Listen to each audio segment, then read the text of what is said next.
this runs in line, episode 4, Outside the Lines podcast. I've got an unknown associate of mine, Jamie Bell, on the line here. I'll have him give it a quick introduction, and then we'll go from there. Emmett, I really appreciate you having me on this podcast, and congratulations on the launch. I just hope that I can live up to the expectations of the past guests that you have had, really smart individuals. So let's hope for the best out of me. I am going by the alias Jamie Bell today. And the reason why we will be, talking about some things going on in the equity markets. We may mention specific tickers, specific stocks today. And reason why I have to use an alias is I work in financial services. As a quick background, don't want to get too in depth. I work for a family office in the Los Angeles County. So I have a bit of an insight into how institutions and ultra high net worth investors kind of position themselves in this crazy environment, and it doesn't make me any more smarter than anybody else. It doesn't make me have any sort of edge. It just keeps me a little bit more informed. And Emmett and I have been really good friends, and I am willing to have him pick my brain today. Where do you want to start, Emmett? That's perfect.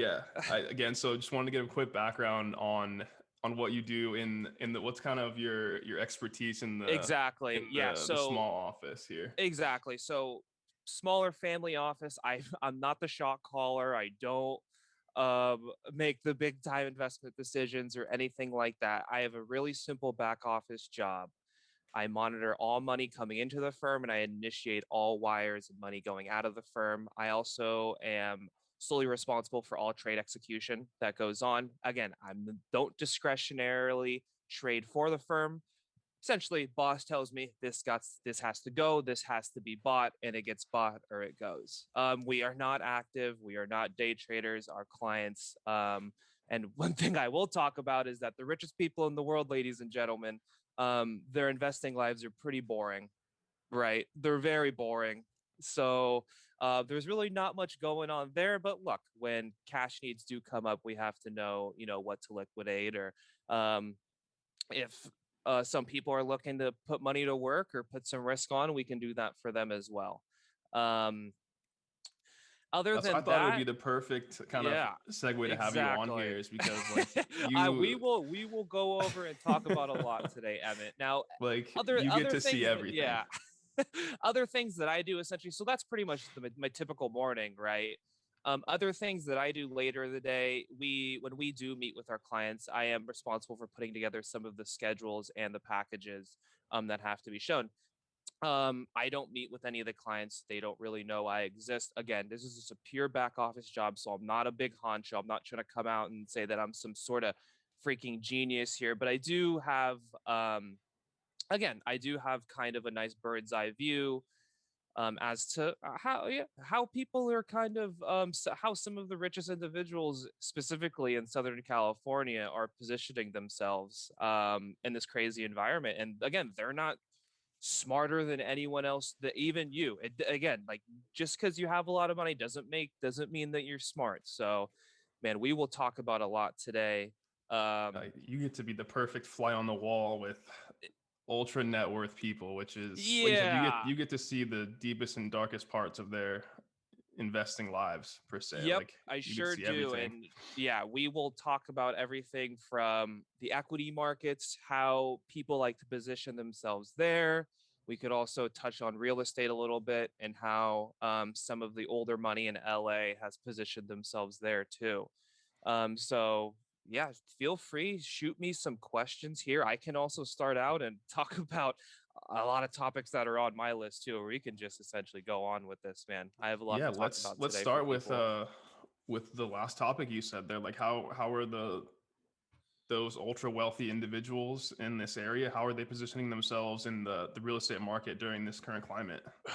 For real estate, I think off the bat, office space is in trouble right now, right? Let's just be honest. We have a client that owns some industrial parks. Occupancy has been tough, right? You have some Big time companies here in Southern California. Intel has committed to what, slashing 30% of their real estate footprint here. So look, white collar, if you own white collar exposed real estate, it's going to be a little bit tough right now because white collar jobs can be done, right next to your bed in your little office, right? Let's just be honest here. Um, so let's, and that's obvious. Everyone knows office space is going to be tough. Obviously, we have this nice tailwind later this year with the vaccine getting people back to work. I think people are still going to want to collaborate with one another. But then again, you have this exodus of business from Southern California as well. That's going to be tough as well too, Emmett. Yeah. Right? I mean, let's be honest. Businesses are leaving in droves right now. I went into COVID thinking that we were oversupplied in office space. So I swear, 6 months before COVID, I said there is just too much gosh dang office space in There's so much California right inventory. now. And even before COVID, businesses leaving Southern California was an issue. This isn't just some newfound thing. If anything, what's occurred during COVID with, some of the things in LA. I'm not going to get into politics here. But people want to leave. Businesses are packing their bags and they're looking for greener pastures. Office space is going to be tough. I think it's going to be okay, but again, maybe you can pick up some assets here on the cheap. I think that you just really need to understand that industry very well, and you need to know that there is going to be risk here. I'm not kind of waving the red flag on commercial real estate in general, because I still think some retail space is interesting. Look, you could pick up some, retail real estate that, let's say, Advanced Auto Parts, is your tenant. And I think that's a really great business and they're going to continue to do well. You know what I mean? But I would say to be exposed to white collar labor right now, it's going to be tough because people Yeah. can do it in their own personal office space that you have set up there, which I am set up right here. I've been working from home for a year now, right?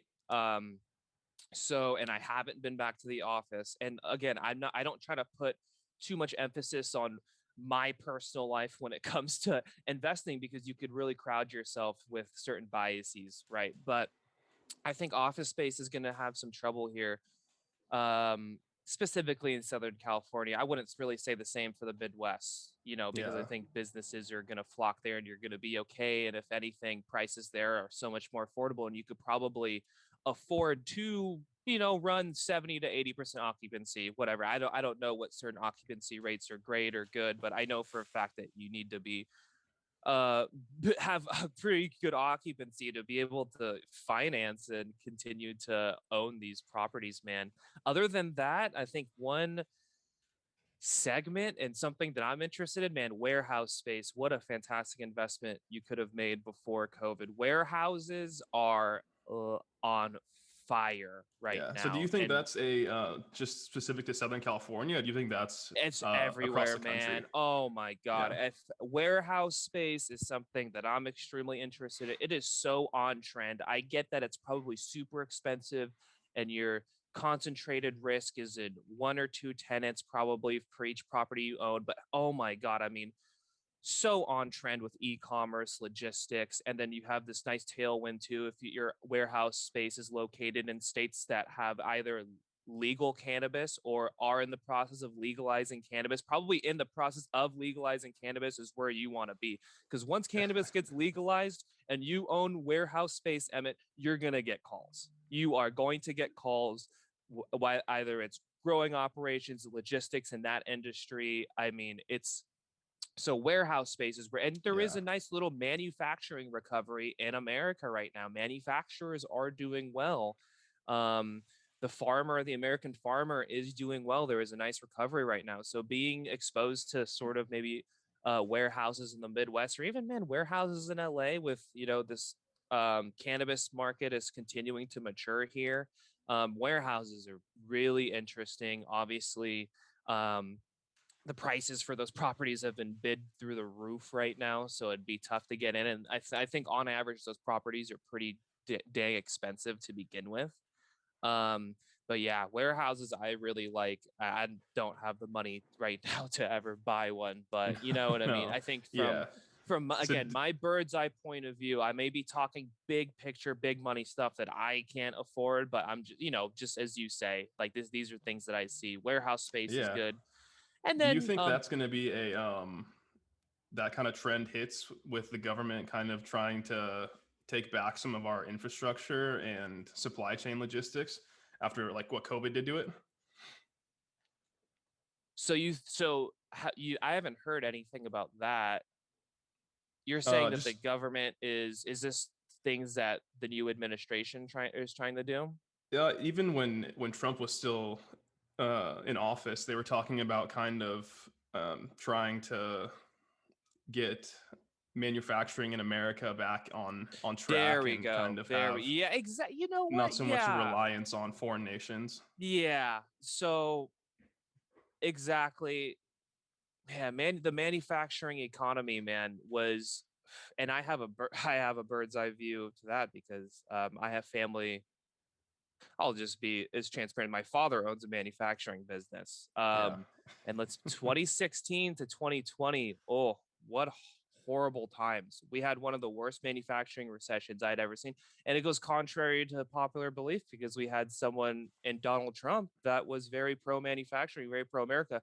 And it was a horrible 3 to 4 years in manufacturing and just base industrial goods. We're talking pulp, cardboard, things like that. It was really tough. I think what we've seen is, it went from really bad to a lot worse from COVID. And man, I know personally there's some manufacturing companies here locally that had some of the best years in over 5 years. And it's again, contrary to popular, it is just this recovery over the last 6 months has been astounding. And I think this shift to being more America focused, America centric, I think it works. But again, I have my sort of doubts about what politicians say versus what actually Yeah, what they occurs. actually do I and mean, get yeah, done. these politicians can get on the pedestal and say, "Hey, we're going to get tough on foreign powers, yada yada yada." But I mean, some of the things that they do are, man, it actually doesn't pan out. I think it's just a natural recovery, and I do think I don't really know what happens, how reliant we are on foreign manufacturing. Probably still too much. But look, there is a lot of headlines that you have companies like Samsung bringing some fabs, some factories to Austin, and some of these chip companies are starting to set up. I know Taiwan Semi is creating a plant in the Scottsdale area right Oh now, and wow.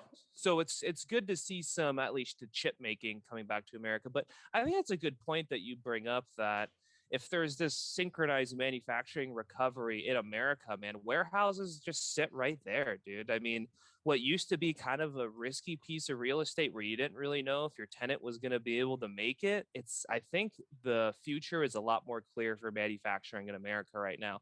And if worse comes to worse, you have this cannabis, this maturing United States cannabis industry that can also be a nice little backstop for your warehouse space too.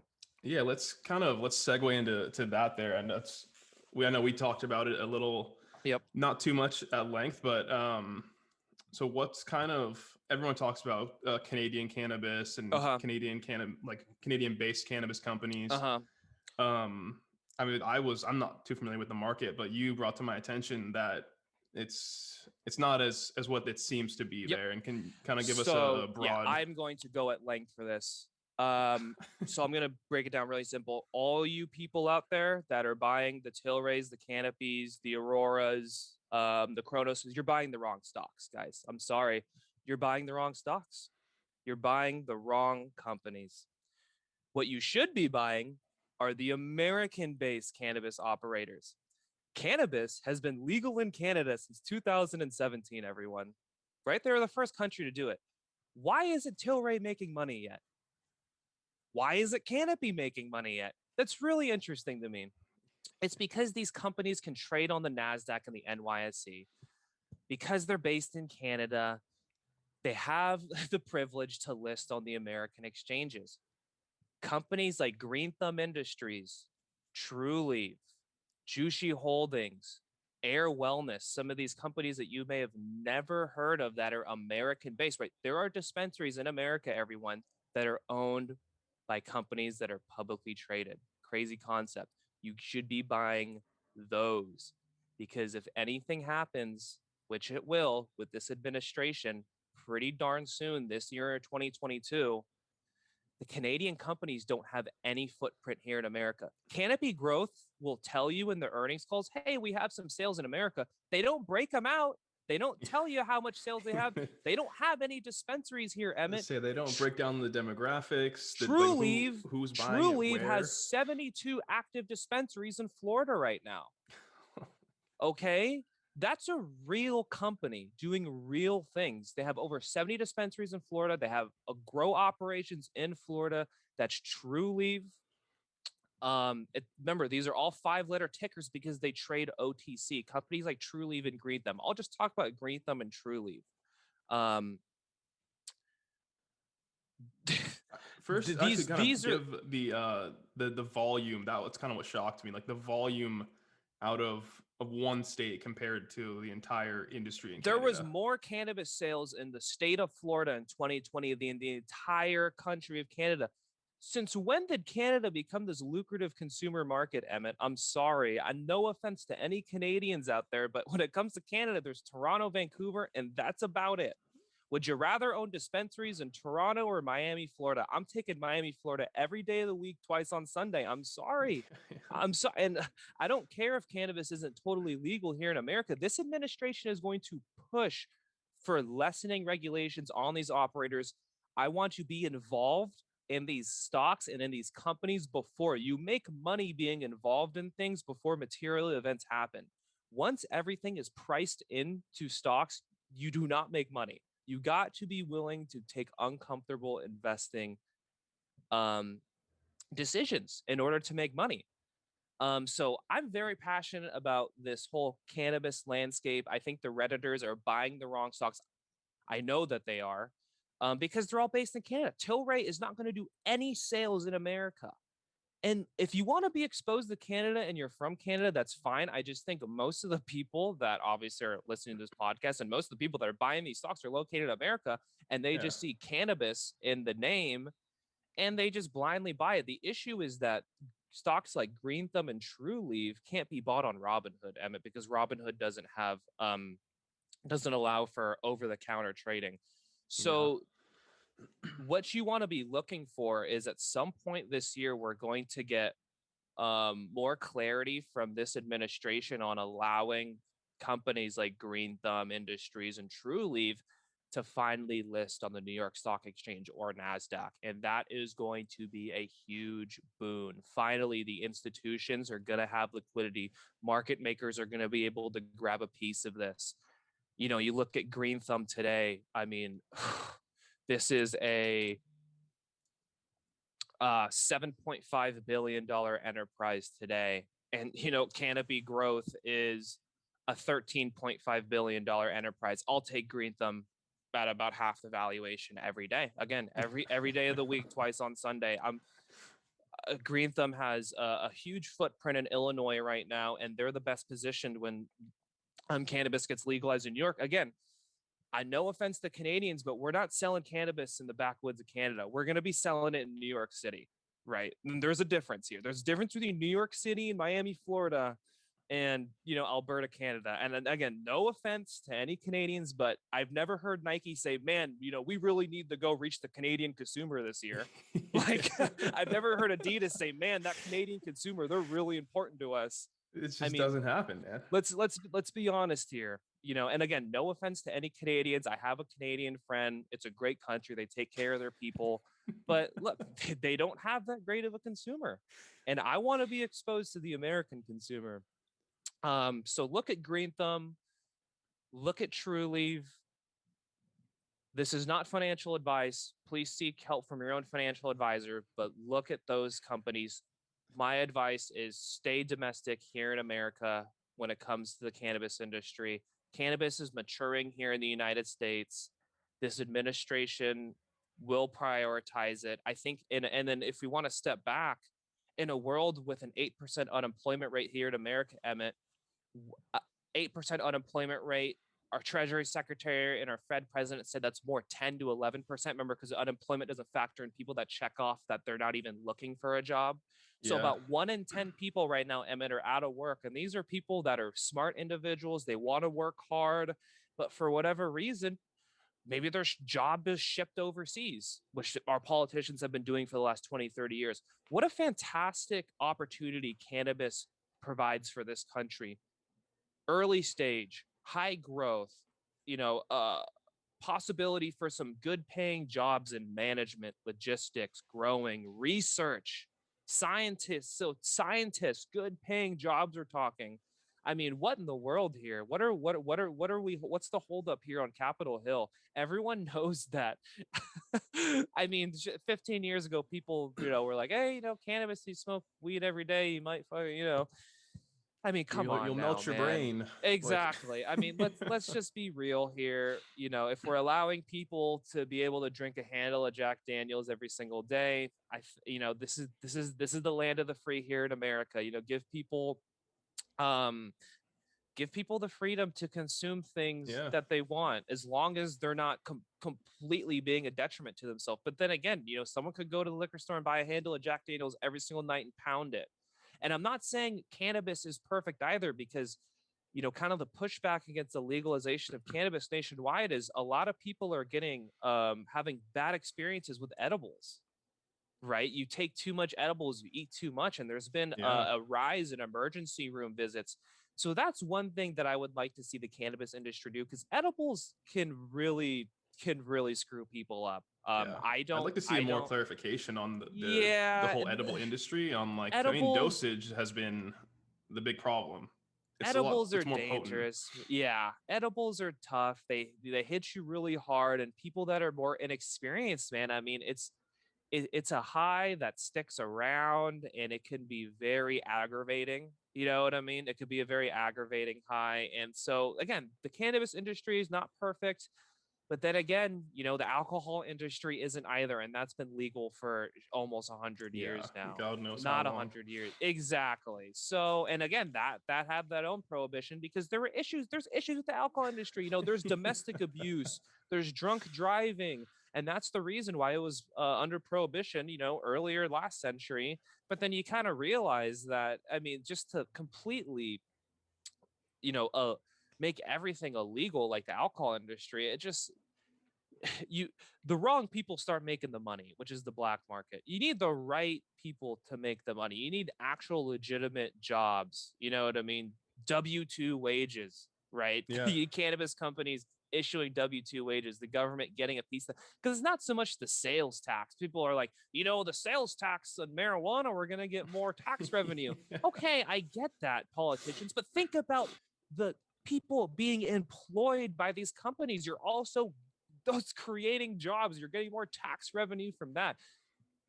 Our politicians, they're so just, I don't know. They're just so short term. They think in a box. It's just, it doesn't make there's a ton of red sense. tape when it comes to that stuff, especially when it comes to like you said, the market. The right people need to be getting the money from it, and that's where the W-2 employees come in, and that's when we can start.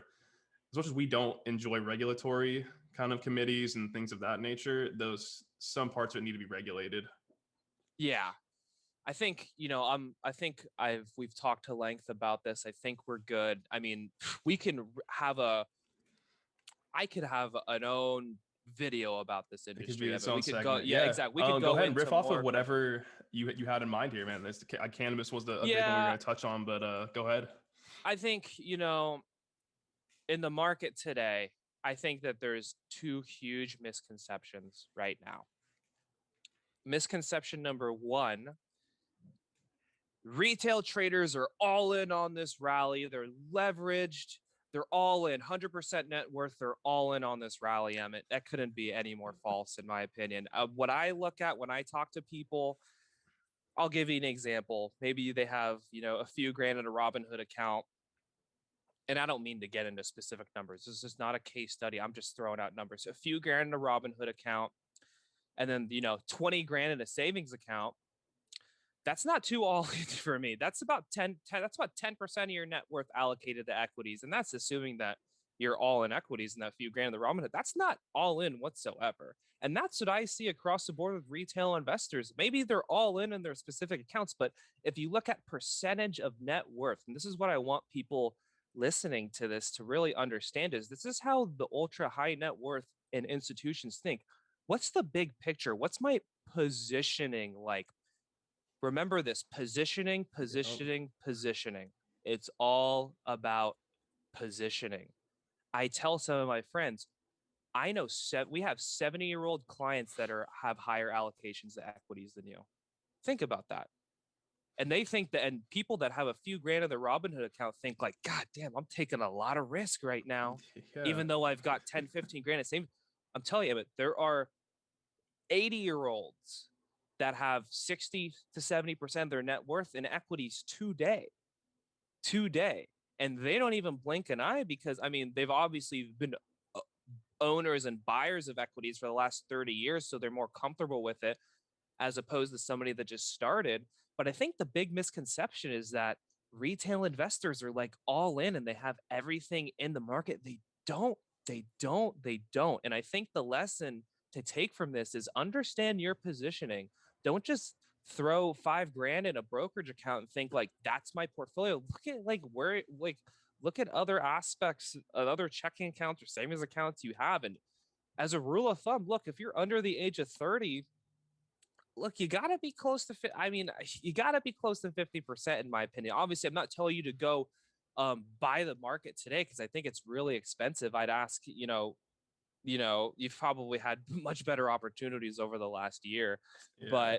But I think from a positioning perspective, I just understand this, take a step back and look, how am I positioned? Again, and this goes into how some people are even trading or investing right now, right? The options, buying out of the money call options, the weekly options. I mean, if you're young and that's your investment strategy, I think you're really missing the boat personally. It's all about positioning. So, I mean, misconception number one is that retail investors are all in on this rally. They're absolutely not. There's a lot of cash in the sidelines. That's one thing I like about this market is that there's a lot of cash in the sidelines and the retail investor just started. I think that they just started. This is kind of the revolution. I think that there's this bullish case over the next 10 years that, US equities is a generational trade that is kind of now just starting. Equities have been very underowned by people in America for a very long time. That's another misconception. A lot of people don't have exposure to the stock market at all. And if they do, it's very little. I think there's a lot of money that can kind of get put in here. So that's something I like about this market. And you hear a lot of talking heads go on CNBC, man, retail investors, they're all in. They're not. Yeah. They're not as a percentage of their net worth. They're not at all. Maybe they are in the few grand that they put in, but use this also as a lesson. Look at yourself, right? Because from a bird's eye view, man, anywhere from 60 to 80% of your net worth in equities is not crazy. If your net worth is not crazy, maybe 60 equities, 30 to 40 real estate, 5 to 10 in cash, right? That's not crazy. I think everyone needs to audit like what they're doing for themselves instead of listening, like you said, the figureheads on CNBC that are just screaming from the rooftops that the retail traders dumb and that a lot of my net worth is there. Yes, a lot of my friends have been are kind of getting shaken out, and hey, I'm nervous, and it's just like, dude, how old are you? And how much do you have at risk? And then I'm like, dude, you only have 25% of your net worth at risk. You're 26 years old, man. You still have a lot of money you could put to work and you have a 9-to-5 job. You're getting paid. Don't sweat it. Don't let people shake you out. You know what I mean? Because that's what these institutions want. It's like what happened a couple of days ago. They shook people out. A lot of people said, I'm selling, I'm done. And then, the market's sloppy today. I think you could pick up some shares of some names you like today, what I mean? If you're young, right? I think that's the demographic we're going for is like, I'm just trying to educate some young people, you know what I mean? To understand positioning. And you don't have to create a crazy spreadsheet and track everything every day, but just understand like how much exposure do I have to equities, and should I be taking that up? I'm here to tell you, if you are under the age of 30 to 35, you can take it up to at least 50%. Obviously, pick your spots. Don't just go buy it today, even though the market's down, but pick your spots. Look to put money to work. I think too many retail investors, and I'm a retail investor. I consider myself, even though I work for, I work for suits, right? Some toots. the air quotes. Yeah, some toots. I feel you doing it. I still consider myself a retail investor, and I'm always looking to put cash to work. I mean, because I'm really young, so why not? You know what I mean? I've got time, and I think, man, if the Nasdaq's been compounding at 11, 12%, what's the point of buying something and blowing out the position and buying call? Just own a basket of stocks, put them in the Get a drawer. snapshot of it. Like, you know what I mean? That way. So that's just number one misconception. I can go to my number two. Oh my gosh. So number two misconception is that retail investors are propping up valuations, that they're the ones, creating these ludicrous valuations. Holy smokes. Oh, couldn't be more false too. This is my go in a little more on that one. My number one issue with this market. So I have about 4 to 5 reasons why I don't like this market, and only 1 to 2 why I like it. So, and just full disclosure to everyone out there, my positioning is anywhere from 80 to 82% equities right now, 16 to 18% cash. Okay. So that's and that's about to the top range for me. I'm willing to take it down to 70. But again, I don't stress out about that too much. It's just, most of that's been performance, because as you know, and another disclosure, I've been investing since 2016 for all of you out there. So since 2000, I own some of the same stocks since 2016. Okay. And I tell people that, and they look like I have a third arm growing out of my body, because they're just like, wait, you just don't sell things when they go up 6 months later? Options calls? Like, what are you talking about? Dude, yeah. It's just like, look, I've owned Costco since 2016, Emmett. Why would I sell it? It's fucking Costco. It's exactly. Okay. It's essential. And so there's power to just being invested and having a good position. So let me get back on track here. Yeah, go ahead. My issue with this market is companies as this rideshare industry. Companies like DoorDash. Let's see where DoorDash, the valuation is at today. Holy smokes. What an absolute pump and dump venture capital shit show this is. Yeah. So I'm not as well versed as $56 billion. So DoorDash went public last year in 2020, Emmett.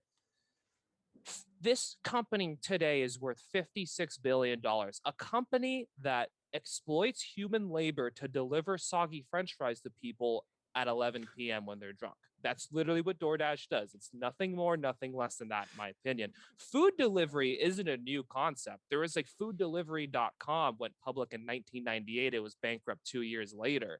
This isn't like some new concept. And the fact that you have companies like DoorDash, which gets a $56 billion valuation, loses about $3 to $4 billion a year. This is an issue for me. $56 billion is a lot of money. So what's different now than compared to when there's they first a came on the notion market there? That DoorDash is just going to grow. And of course they're going to grow, because they spend like drunken sailors on advertising. And to take this piece of the food delivery pie, well, here's another thing. People are going to be allowed to get out of their house this summer, and instead of ordering food on DoorDash, they're just going to go to the restaurant. I'm sorry. These stocks like DoorDash and here's one thing, is like DoorDash is worth $56 billion, and then Grubhub, which is also publicly traded, is worth $6 billion. So like that doesn't really make sense, because the companies do the same exact thing. I'm sorry. What allows DoorDash to get a $50 billion more of a valuation? But even Grubhub, I say this kind of, I exaggerate this, but I think this whole rideshare industry, I think it's going to zero, man. I'm not even joking. The entirety of it. What takes its place then? Like, what's gonna be the big player when it comes out? Who's going to be the big player to takes these? No one. It's just the market's going to realize that these aren't good businesses, or something on the legislative perspective is going to happen. Out of the UK is trying to get Because look, Uber, DoorDash, Grub, they exploit human labor. I mean, dude, I mean, it's just it's a complete shit show how how the employees are structured to do these things, and something needs to change. I don't like what these companies do at all. I think the economics of this business is horrible. They just pass on all the costs to their workers. I think that's going to change. I think this administration in particular I think they're committed to doing something about Very much this. so. I would, if you were invested in Uber, Lyft, Grubhub, DoorDash today, I would look out. The air is going to come out of here. And this is the big issue I have in the market is you have companies like this. I mean, in total, these four companies are losing over $10 billion a year. And they have what's going to change today for DoorDash versus in 5 years, it's going to allow them to make money. Like it's just the same exact business, Emmett. It's just the same. I just, this is what I don't understand. I think this is a venture pump and dump on DoorDash. The lockup expiration is coming soon. I think people are going to be exiting this thing. I don't like it. And especially so like there's even if they don't exit right away, I think like you said, this administration is going to pull back the curtain on a lot of these companies and be dude, go there is like come so down with the much hammer. regulatory risk in these equities. And going back to my point, I'm getting a little off topic here. I'm sorry, but there's a notion that the retail investors are propping up these valuations. It's the institutions, it's venture capital. I know 3 separate institutions that participated in this DoorDash IPO, like big time money managers, pretty smart people. And I'm just like, what the hell are you guys doing, dude? Like, what is going on here? Like, I'm just, that's why, like, and this is my thing is that the same people will go on CNBC and say, why are the retail investors buying GameStop? GameStop's a small cap value company. Yeah. In my opinion, and GameStop's on a run today. GameStop at a $6.4 billion valuation makes more sense than DoorDash at 56. I'm not even joking. But you did. Like, I think GameStop makes more sense buying it today than DoorDash.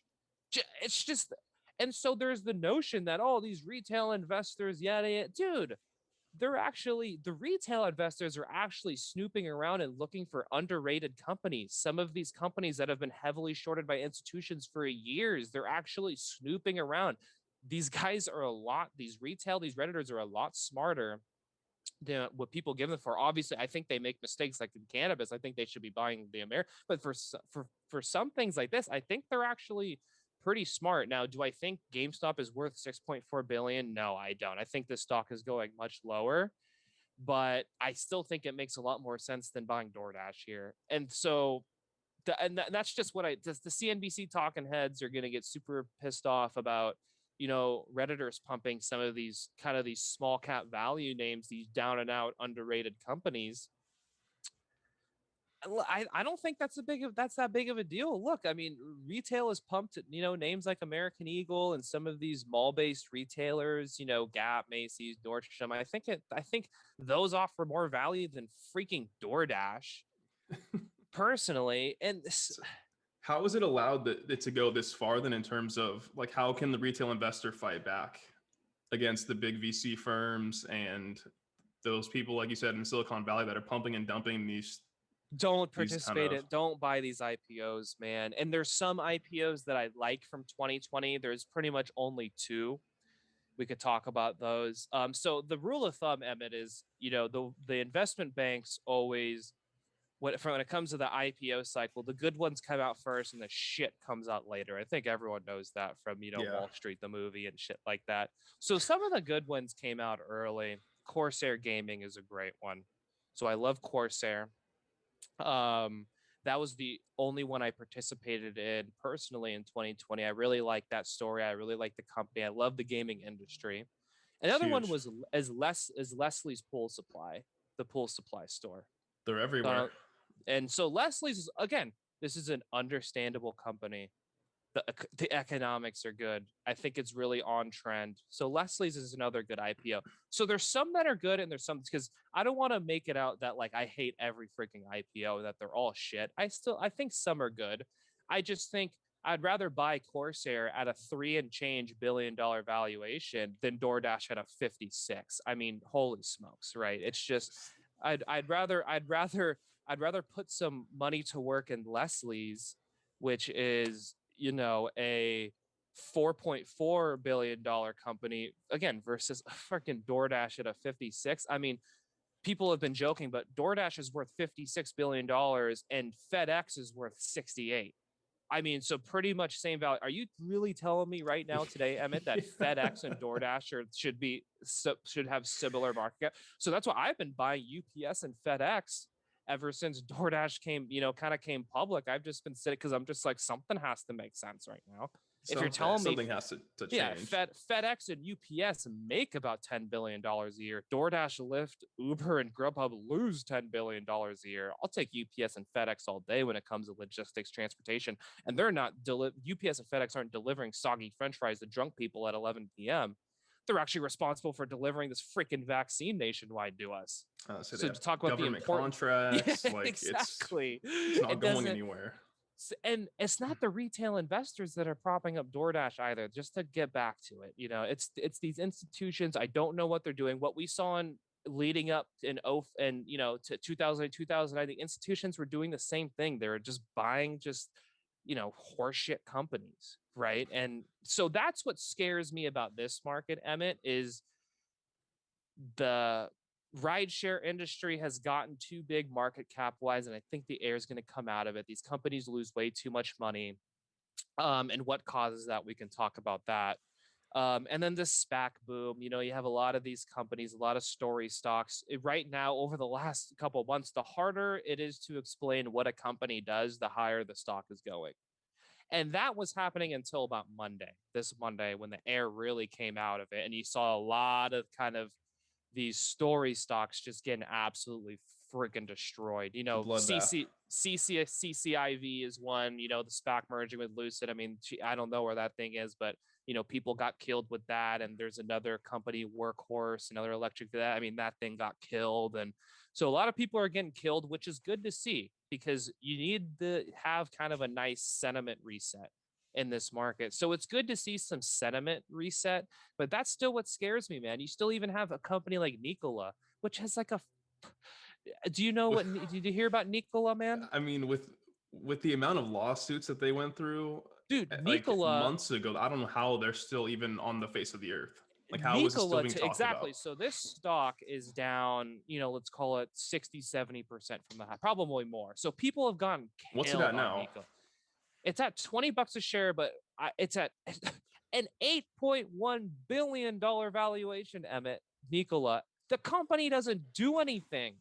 $8.1 billion valuation. I mean, I remember seeing it at $60 a share exactly. at some point. I don't know. So that was triple the value at 24. But even today, even at $20 a share, which everyone has gotten killed in the stock, everyone has gotten killed, right? But it's still at an $8 billion valuation. Like, dude, and the company doesn't have $1 of sales. I would have more sales if I set up a lemonade stand outside my house and sold a cup of lemonade. I would do more sales in Nikola in 2021 if I did that. And that is what scares me about this market, is and this is where we can segment, how does the Federal Reserve create, situations like this?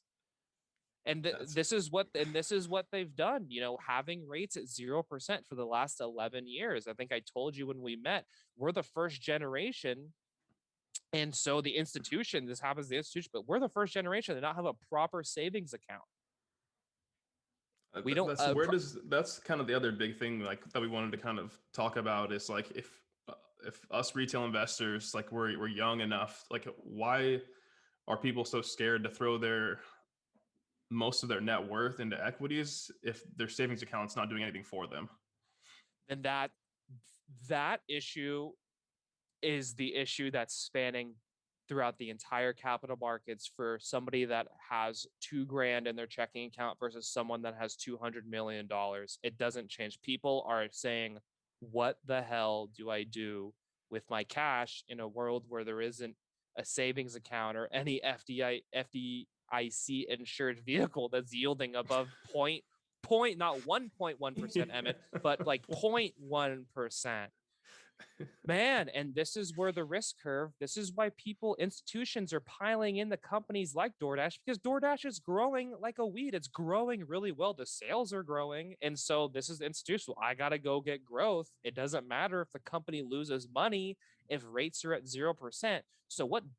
So for on the retail side, man, I still think your best choice is to pick your spots in companies that make money and that are on trend, right? So the cannabis industry is one thing I mentioned. Green Thumb and True Leaf have positive EBITDA margins. Obviously, they need some regulations to go their way, but that would be an industry I would be looking at as a retail investor. Pick your spots here. Both of these stocks are down today, but if they're down more Friday morning, go pick some spots. I don't know, you know what I mean?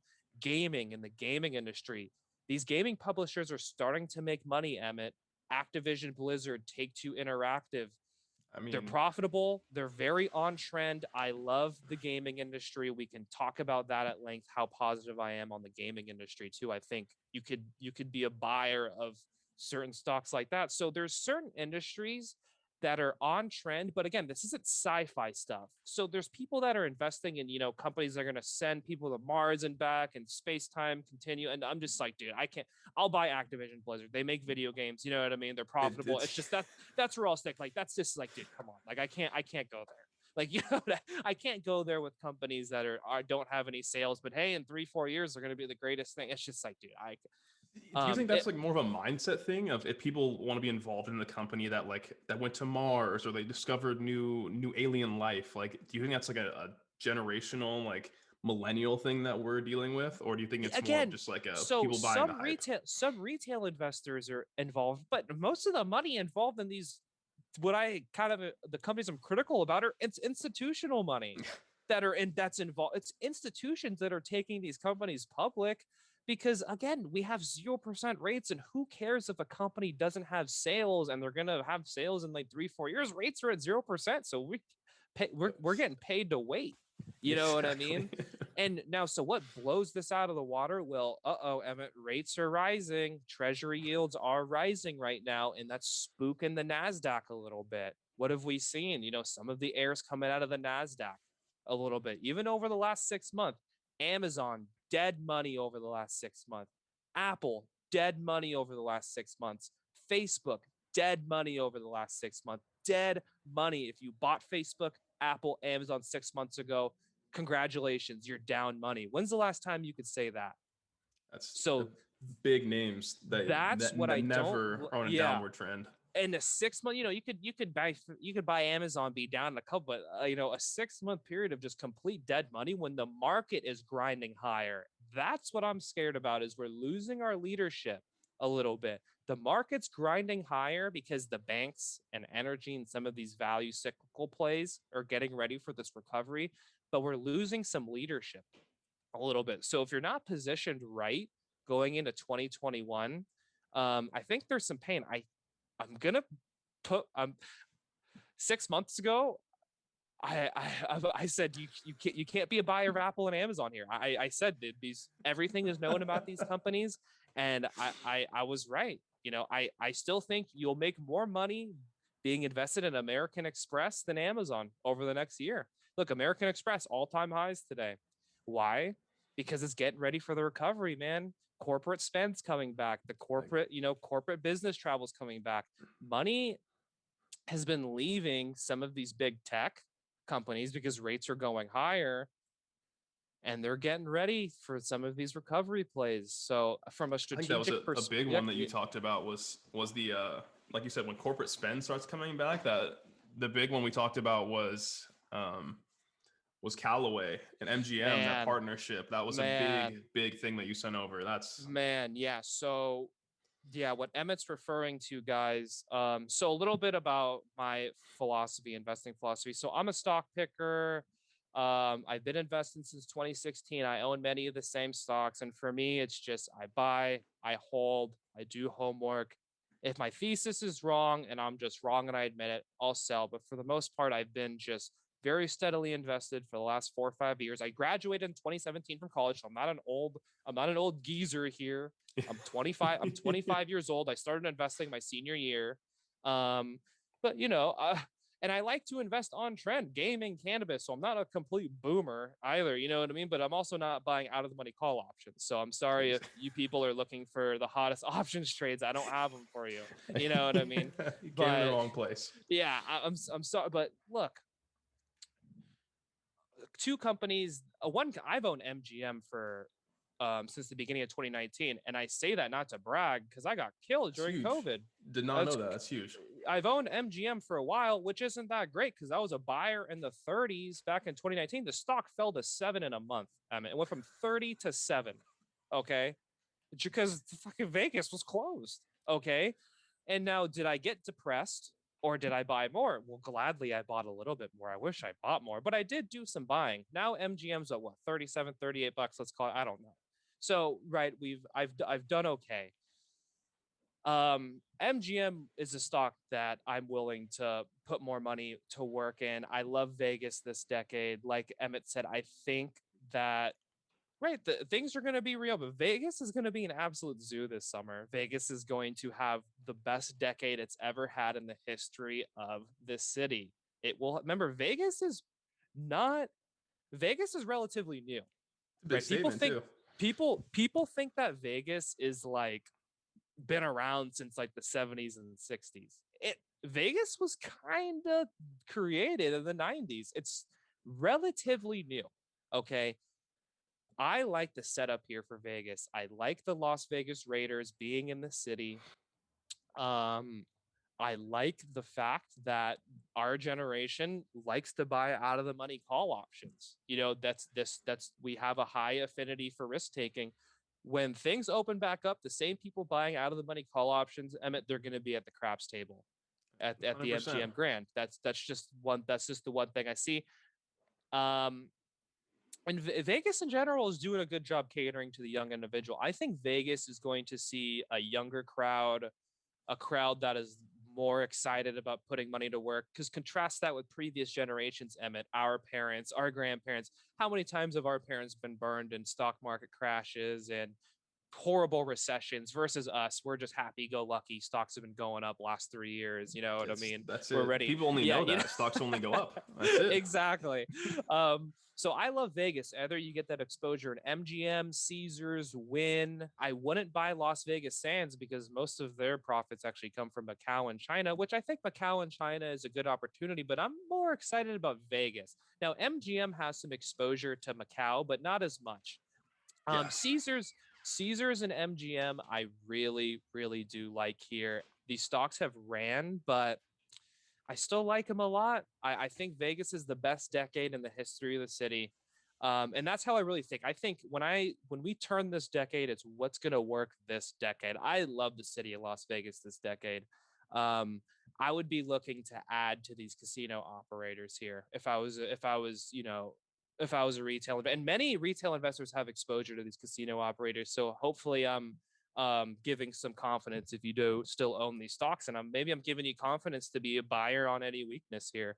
And as you said, Callaway Golf. Now this is name, holy smokes, this name's going to have some volatility here.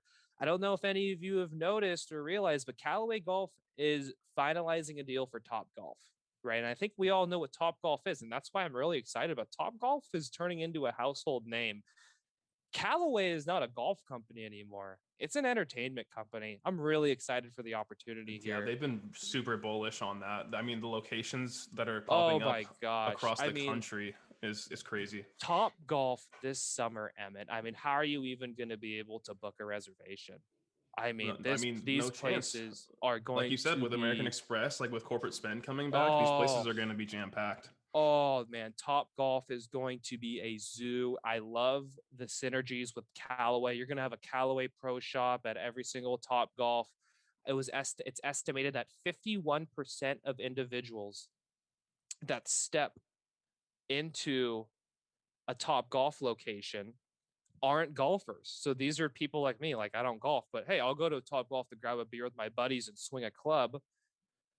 this isn't a golf company, and that number is going to be closer to 60-70% once this pandemic ends, because people are just going to want to get out and do something.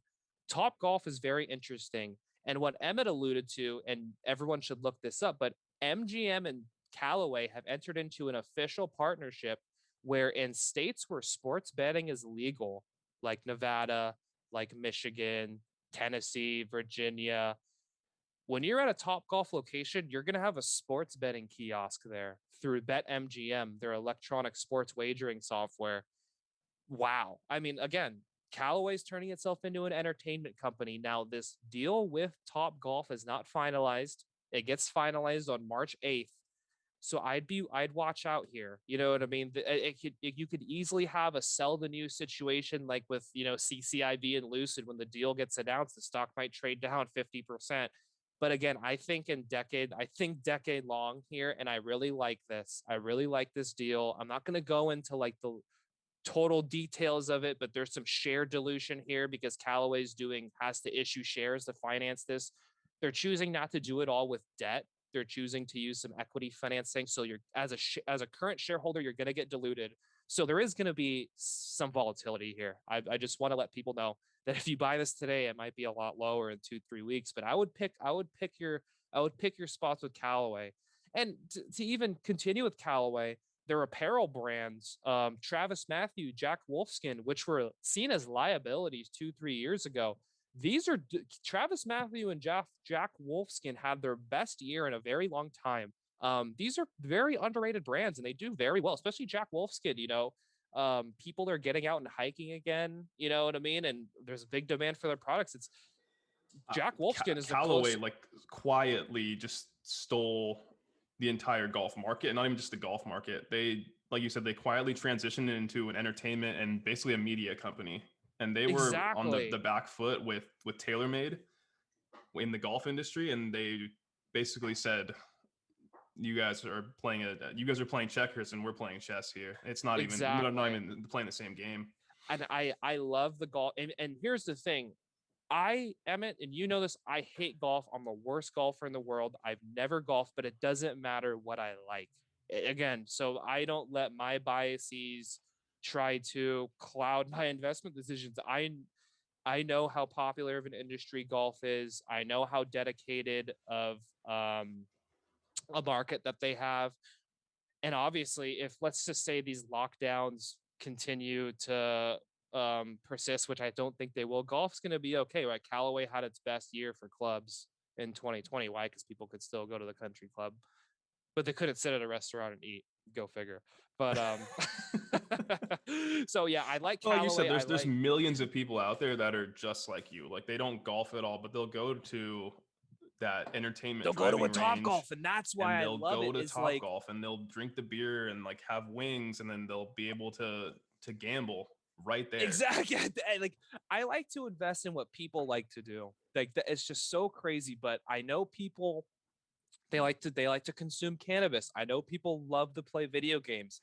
I know people that like to just go have a good freaking time, which is where Top Golf kind of, people are just gonna want to have a good time.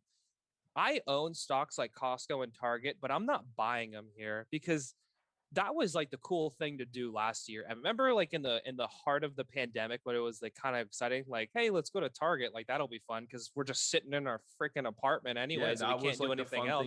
Exactly. You now, go to Target and you look around. Exactly. Now the fun thing's gonna be let's go stay at the Mirage this summer. You know what I mean? That's where the excitement's gonna be. Let's go visit that Top Golf. You know what I mean?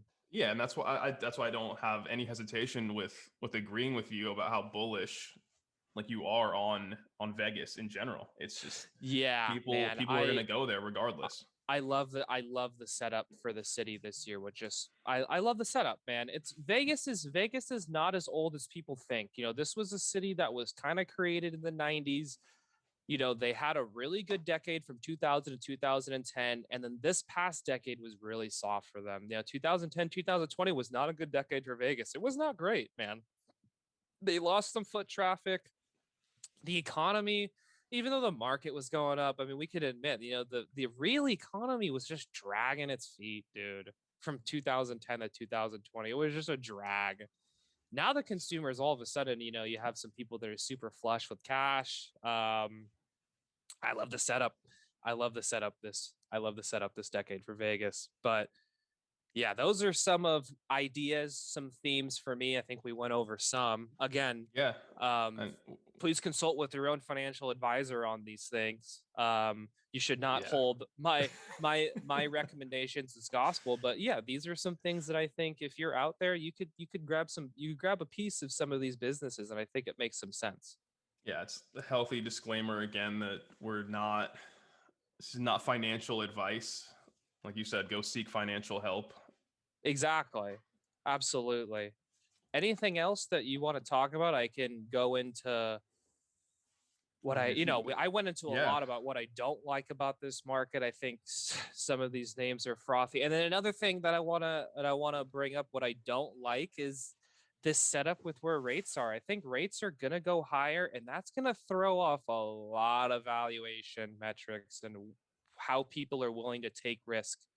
If inflation comes this summer, Emmett, you got to watch out for some of even names that I own, man, because I own, like, that's I own a stock like Chewy, man. You know what I mean? And I'm telling you, the Chewy, the stock itself, the company's fine. I like the company, but the stock itself doesn't work if the 10-year Treasury yield gets up over 2%. It just doesn't. Right. This okay. is it just doesn't work. The value, the institutions aren't going to be able to take the same risk on a company that just loses money and but just has really high growing sales if the 10-year starts to creep up and we start to get inflation. But that's where, from if you're an investor out there, that's why I also have a core position in a company like American Express, which is going to be a very good place to be if we do get inflation. And this, because what happens, why does inflation come? It's because the consumer just starts spending too much. They start spending, and American Express is positioned very, very well for that. So what I try to also tell people is you need to even out your boat, right? You can't just be on the one side of the boat, or else you're just gonna sink. You know what I mean? So you need to understand how certain equities correlate with one another, and you don't want to just, again, you don't want to be all in on this recovery play either. So you know what I mean? Maybe, and that's why I also recommend you could be a buyer of video game publishers here, because you Yeah, know what I it mean. offsets You the can other side of the entertainment industry. exactly you can even yourself out. Now, I don't think video game publishers are going to have that great of a 2021, because 2020 was the best year ever for the video game industry. I wonder why, because we were all forced to stay in our houses, and that was the best form of entertainment. I don't think it's going to be that bad, though. I think video games are, I mean, we know this as people that play video, but video games are a more social experience than what these boomers make it out to be. You Yeah, know what I mean? 100%. Video games, in my opinion, are the new social media. And people are like, that doesn't make any sense. Well, it does. When you go on social media, you barely even interact with people anymore. It's just a bunch of influencers pushing products. When you play video games with people, you actually get to interact with them and talk with them. Like, this is the real social experiment that where social media completely failed.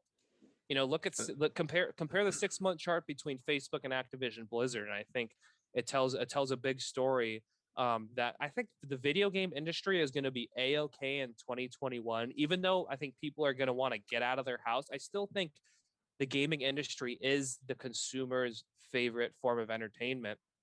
And the document I sent you, I made a big call. Look, Activision Blizzard by the end of this decade is going to be larger than Comcast. Comcast owns NBC and and some of Yeah. those news channels, right? I mean, Jesus Christ. And As you said, like Comcast, if people aren't laughing at what you're doing, you're not thinking big enough. That's like like as exactly, big. That's as bad as it sounds. Activision is going to be bigger than Comcast. Activision Blizzard is going to be bigger than AT&T. Activision Blizzard, and I'd say in my document, if you gave me plus odds, I would take the bet that Activision Blizzard, oh God, I'm gonna ruffle some feathers. It's gonna be larger than Netflix. People are like, oh my God, Netflix, man. Netflix, man, I don't know about streaming, man. I get people like to. I'm not big on this whole streaming thing. It's just, I don't know, I man. I don't know. I I don't think I don't it's know. for It's just me. I know Netflix. tons of people are like you said, everyone talks about the new Netflix show. It's what's on Hulu or what are you on that one. I'll take the different stance with and say that I might take the Netflix over the Activision call, Mm-hmm. but that's just me personally. Yeah, my issue with Netflix is they lost The Office, and which was the most viewed show on Netflix. And I get they can That's make huge. that up with doing other content. I get that they can make it up. Netflix does go through these dry spells, man. There are these 5 6 month dry spells where the content that they push doesn't get any traction.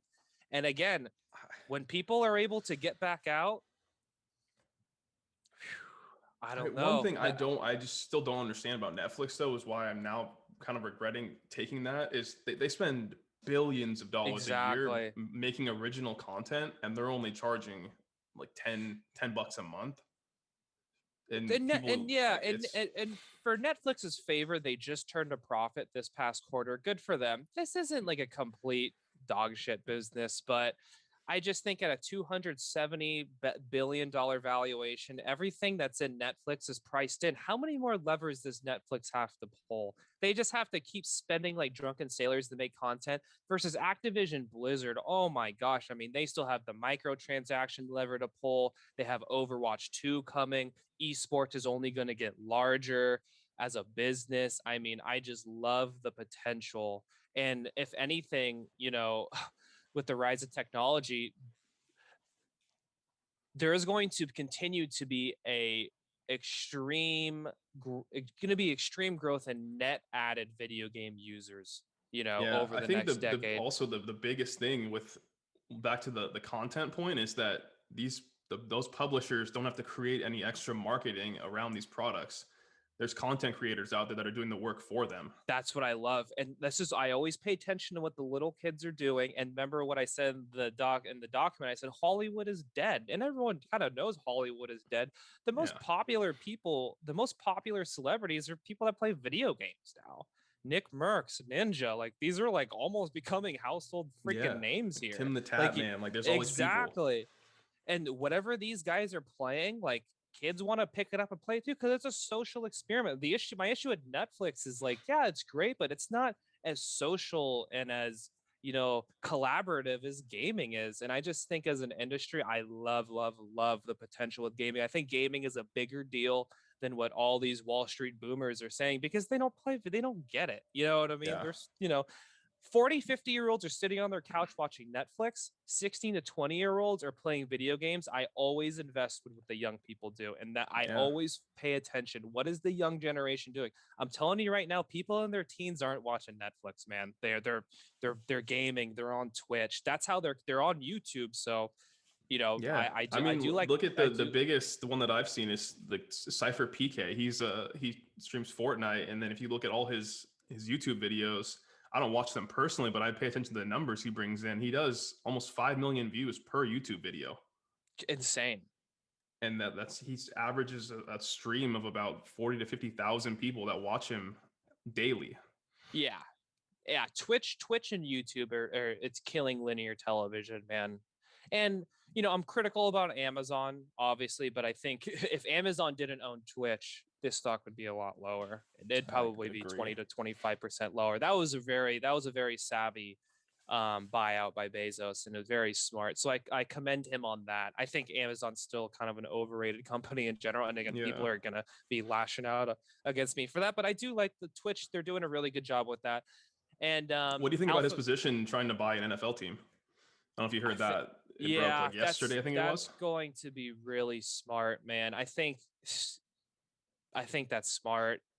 Um, Look, I like the NFL. It's kind of one of the reasons why I really like the city of Vegas. I think you're just piggybacking on that sports league. Yeah. Full disclosure, I played baseball throughout my life, and I think the MLB is just completely dead. It's The NBA it's is sad to see. okay. The NBA has its own kind of, the NBA is fine. The NFL, man, I mean, the numbers that they bring, from a viewership perspective and even from a betting handle perspective, I mean, it's pretty obvious that it doesn't take a genius to understand that this is the biggest sport league in the world. You know what I mean? So yeah, I do like if Amazon were to even buy an NFL team or be able to form a partnership on Twitch to actually tell it, because that's like the only reason why I continue to pay for linear television is so I could watch local football games. You Yeah. know what I mean? I That's mean, they pretty bought the obvious. rights Like, for Thursday night games, I think it yep, was, yep. So but they're some stuff slowly is integrating. they're trying, man. And that's big money stuff. And CBS and Comcast are gonna be, trying to flex and do things like that. Yeah, I just think the entertainment industry is just being so disrupted. Um, and not a lot of retail investors own names like Comcast, AT&T, Viacom because they're smart. It's mostly these institutions that are still bag holding these things. Even though Yeah. Viacom CBS has had a really nice run, that I don't really. I just traditional entertainment, not really. I don't. Over the next 10 years, I don't think it does a good job. Even though they're doing okay um with trying to adapt, but yeah, man, Let's see those are what. just continuing to, and you got to continue to learn.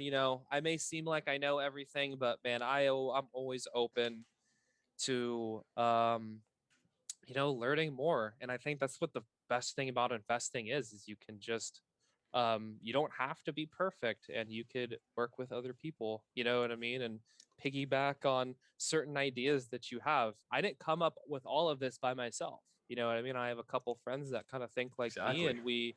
and they help me, and um Everyone's that's just got to just throw in where their it own goes. research. Exactly, too. Exactly. Like, you you do know your own research, you get up with some like-minded people, and then you never know what can happen. Like you said, like you've been not, I want to say you've been excelling at this or doing extremely well for yourself, but like when you put in the time, good things will happen. yeah, exactly. I think it's just my kind of words is just, man, be patient, you know. Don't be afraid to hold the stock for 4 or 5 years. Trust me, it's not that bad. You should try to make investing more boring. You can make it boring, but you can make it exciting. It's like, for me, it's like I've owned Activision Blizzard for multiple years, but I'm still excited to own it because I still think there's so much potential for the company. But it's like I'm not just blowing out my position every day, like, oh my God, it's down 1%. Let me take profits today. It's just like, holy smokes, people. Like, just chill out. Relax a little bit. No, But like seriously, you like, said, it man. takes time to kind of earn your stripes and be able to hold your water on a lot of these things. So like you said, the longer you do it, the more in tune with the market you get, and those red days will begin to scare you a little bit less every time they Oh happen. yeah, dude. I mean, for me, I'll just be down. I mean, yeah, like this week, there's just days where I'm down a lot of money, and it's just like, whatever. It doesn't even phase me And anymore. It it's at is what this it point, is. it's fine. Yeah. Do I have cash? What am I looking every time? It's just like, all right, what am I looking to add to? Add Yeah. to, mind you. Don't just go in and throw everything all at once in one day.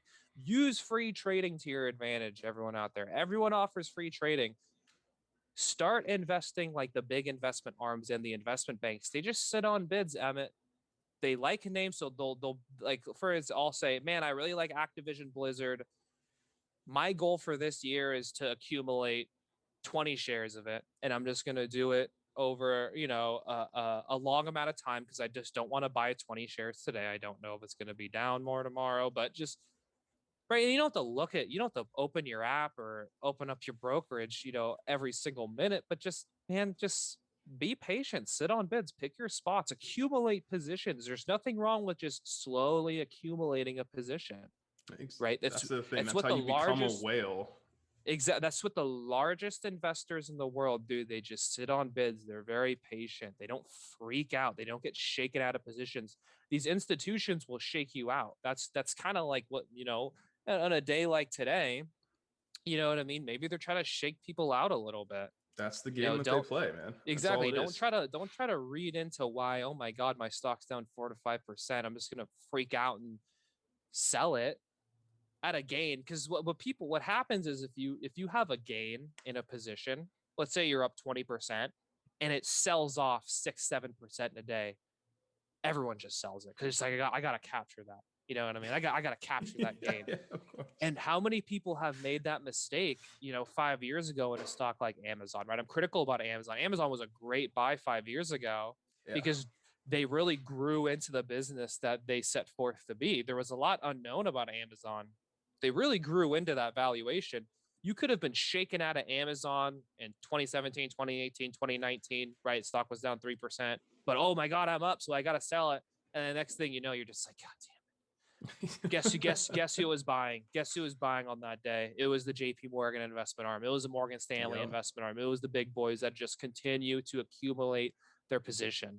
You know what I mean? So don't be afraid to accumulate position over time. Don't be afraid to stick to your guns, man. If you come up with a thesis, that's why scientists are the best investors, Emmett, because they're not emotional. You come up with the hypothesis, you back test it, and once you come up with the conclusion, stick with it. Historically, scientists have been the best investors because they don't let emotion crowd their decisions. Yeah, that's I think the biggest thing with when people talk about everyone loves to quote the Warren Buffett quote of what's the be fearful when others are greedy and be greedy when others are fearful. Absolutely. Like but when it comes down to it, it's tough when you're a young investor. My God, we all cheer for a sell-off. And even for me, I'm like, man, I would love if Activision Blizzard came in 5%. Like I'd love if Activision Blizzard came into $90 here. It's probably like 95, 96. But then when it does, I'm like, oh, get that little feeling in your stomach, like, oh shit, like, you know what I mean? So it's even for me that I've been investing for 4 or 5 years. It's like, God damn, like, do I really want to take another shot here? I'm already up money, right? I was a buyer in the 50s and the 70s. It's coming here to 90, but it's just like, man, that's where you got to go to your valuation. And for me, the valuation of Activision Blizzard still makes a lot of sense. So I'm like, look, I'm willing to add here. And at the end of the day, am I going to sit in cash or am I going to put money to work in names like MGM, Activision, Callaway Golf, which I have a lot of conviction in now? That doesn't mean that this year, dude, and this is where I'll leave on this note because we've gone for a long time. Of course, plenty more to talk about next week. Exactly. I would not be surprised, Emmett, and this might scare, if I myself personally don't make money over the next like 3 to 5 years. I'm not even joking, because I just think that equity valuations are at historic highs, and I think there's a lot of risks right now, specifically politically. Like, everyone forgets that, right? Some of the people in administration, there's been talk, corporate taxes probably going higher. What about this financial transaction tax they're talking about? What about taxing unrealized gains? Oh my God. Taxing unrealized gains. The second that gets announced, like, hey, we're going to tax unrealized gains in 2022, everyone's going to be selling in 2021. I was going to say, that's a massive sell-off. So again, maybe this is just a bunch of fear, uncertainty, and doubt I'm spreading. But look, those 3 things specifically have been alluded to. Now, how serious they are about it, getting it done this year, probably not, because the priority right now is COVID and the vaccine. So those things, but look, I think one of the biggest points, risks, man, like you said, they're genuine points to bring up. It's not that fear mongering or anything like that. Legislators have said it. The biggest risk to this market is if we get completely past COVID and then they start attacking things that actually look. Because wealth inequality is a thing. I am a big believer that so it's not just taxes, but even what the Federal Reserve has done, holding rates at 0% for the last 11 years. It's not good for wealth inequality, man. Just holding rates at 0%. Just pulling the string. Oh, so look, when are they gonna let rates get back to being normalized? That's not going to be good for the market. And then, and again, there's other things down the pike tax wise. Look, there's some things that, there's some risks out there. I think the market is sniffing out. So again, I am not super like gung-ho about, you're going to make 10% compounded over the next 5 years if you just buy what I'm buying sort of thing, man. You got to be careful. I would not be surprised if the market in and of itself, if the S&P 500 trades sideways for the next 5 years, it would make sense. And look, we've spent an hour talking about how great things have been in the market, how they've been only going up. We picked some, like you've said, some great winners out there. But at the same time, like with the closing thoughts of it, be careful when it comes to this coming market. Oh, exactly. In the very foreseeable future. I'm not saying the market's going to draw down 30-35%, but if you look at historically, markets do have a tendency to sometimes trade sideways, trade dead money, is like to call it, kind of range bound. down 10, up 10, just struggling. Hard money is so like the last couple years has been really easy money. I think it's going to get a little bit harder here. You know what I mean? So And that's when that's the gritty ones are going to come out and actually find ways to exactly, make money, man. That's like when you educate yourself. and that's why I like to focus on companies that are a little bit smaller. You know what I mean? I Yeah, think yeah. that's where some value can be derived from. Some of the stocks I told you about, Amazon, Apple, Facebook, man. I think what those stocks have told you over the last 6 months is that, man, I don't know. These Apple's a 2.5, 2.4 trillion dollar company. I mean, what has Apple not done, right? Like what more levers can they pull to create more shareholder value from a 2.5 trillion? I mean, expectations are just through the roof. Yeah. I don't like owning a company where expectations are just extremely high. Because And it's what do we it'll slowly happen too. Like you'll slowly start to feel like this company isn't doing as well as I thought it was, or like exactly. it'll slowly creep into your mind. Exactly. And once the institutions start feeling that way, which I think they're feeling about Facebook, it's just like, Yep. man, gotta watch Especially out when you get in here. front of Congress, you're in front of Congress almost on a monthly basis Oh trying to defend God, yourself. Don't man. like, That's why I don't like social media. People are like, hey, yeah, should I be a buyer of Facebook, Twitter here? I'm just like, man, look at the video game. Have you ever seen Activision Blizzard the CEO have to stand in front of Congress? It's just like, no, like these are the video game there publishers was are they're one scandal in the past, like yeah, with EA with the a few years, microtransactions. like even That's like why I don't this, like like, EA. Yeah, I don't like EA. I like Activision and Take Two. yeah, EA is kind of man. I don't think as a publisher they're that great. I would stay away from them personally, but they do have the college football game coming out. I think that might be pretty interesting. it But might be an interesting look, but we'll see what happens with that. yeah, man. Yeah, Any all close we'll other closing thoughts you have, or is that's we'll it, man. call it here? Yeah, we'll call it here. We'll keep piggybacking on stuff again. Thanks for everyone for listening. If I super ranted, I mean, dang, this video might be an hour and a half. I'm sorry, but I have a Oh, lot of thoughts, and I like to I like to I love explain long form myself content, man. Like an hour and a half is nothing, man. I, Podcasts I here, know. let's do it. I appreciate But it, Emmett. of course, We man. will talk. Enjoy your trip this weekend. We'll talk after it. Go focus on that. Appreciate it, man. Mr. Jamie Bell. I Jamie appreciate the Bell, time. baby. The viewers will love this one. I appreciate it, my man. You have a All good right, one. man. Cheers. Take it easy. So for those of you who are stuck along this far, we appreciate the time. Don't forget to like, comment, subscribe, do all of that. Go check out Jamie. Won't have any links with him because he's an anonymous person, but we love you guys. Cheers. Happy investing.